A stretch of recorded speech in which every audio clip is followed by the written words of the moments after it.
buhay ay parang roller coaster ride.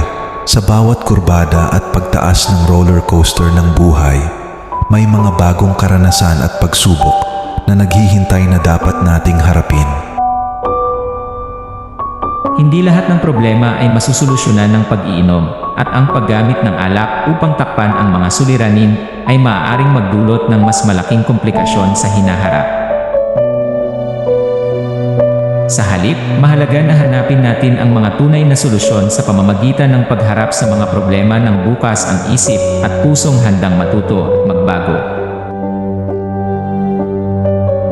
Ang pag-iinom upang takpan ang mga problema ay maaaring magbigay lamang ng pansamantalang ginhawa, ngunit hindi ito naglalaan ng pangmatagalang solusyon.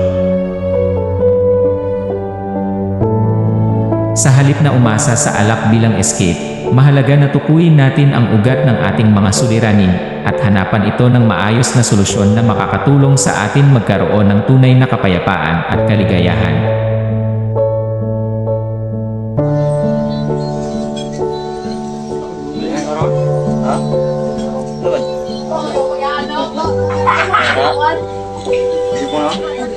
Set na nilasok.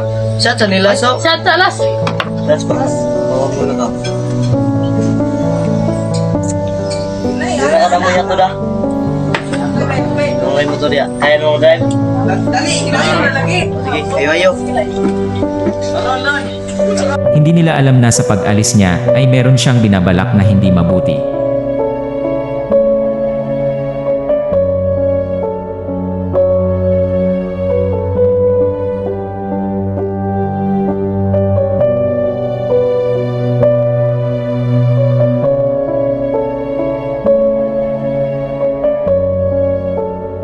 Kinutuban sila na parang meron itong gagawin hindi mabuti, kaya dali-daling silang tumayo at sinundan nila ito.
Pagpapakamatay ay hindi solusyon sa anumang suliranin.